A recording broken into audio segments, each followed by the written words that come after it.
بسم اللہ الرحمن الرحیم اعوذ باللہ السمیع العلیم من الشیطان الرجیم من حمزہ ونفخہ ونفثہ بسم اللہ الرحمن الرحیم ادعو الی سبیل ربک بالحکمۃ والموعظۃ الحسنہ۔ غیر مسلم کو اسلام کی دعوت کس انداز سے دینی ہے؟ سب سے پہلی چیز جس کو ملحوظ رکھنا ہے وہ یہ کہ آپ نے جن کو دعوت دینی ہے ان کے بارے میں آپ کو علم ہونا چاہیے کہ ان کا مذہب کیا ہے، ان کے سوالات کیا ہیں اور ان کا جواب جو ہے وہ کیسے دیا جائے گا۔ یعنی جہاں پر اپنے مذہب کا علم ہونا، اپنے مذہب کی بنیادوں کا علم ہونا ضروری ہے، وہاں پر ان کے مذہب کی بنیادوں کا علم ہونا بھی ضروری ہے، تاکہ اگر ان کی طرف سے کوئی سوال آئے، کوئی اعتراض آئے تو ہم اچھے طریقے سے اس کا جواب دے سکیں۔ دوسری چیز،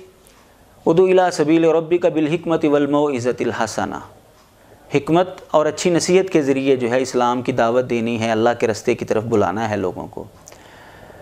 اخلاق اچھا ہونا چاہیے، انداز اچھا ہونا چاہیے، موقع محل دیکھ کر گفتگو کرنی چاہیے، اور جس چیز کی ضرورت ہے اس کو ملحوظ رکھنا چاہیے۔ اچھے انداز سے گفتگو کریں۔ نبی علیہ الصلوۃ والسلام کا جو رویہ تھا غیر مسلموں کے ساتھ وہ بڑا اچھا تھا، بڑا عمدہ تھا، حتیٰ کہ قرآن مجید نے یہ فرمایا ہے وَلَوْ كُنْتَ فَظًّا غَلِيظَ الْقَلْبِ لَانفَضُّوا مِنْ حَوْلِكَ، اگر آپ سخت زبان، سخت دل ہوتے تو یہ آپ کے ارد گرد سے لوگ جو ہے اٹھ کر چلے جاتے، یہ آپ کے قریب نہ ہوتے۔ تو اس کا مطلب یہ ہے کہ ایک داعی کو اچھا اخلاق پیش کرنا چاہیے،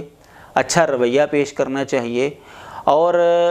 اپنے آپ کو بھی جو ہے وہ اسلام کے اندر جو ہے وہ ڈالے، اور اسلام کی ایک مکمل تصویر جو ہے وہ لوگوں کے سامنے آئے۔ تو جب ہمارے اندر یہ چیز آ جائے گی، علم بھی آ جائے گا، عمل بھی آ جائے گا، اور حکمت و دانائی بھی آ جائے گی، اخلاق بھی آ جائے گا، تو پھر ہم غیر مسلم کو جو ہے وہ ضرور بھی ضرور جو ہے وہ متاثر کر سکیں گے،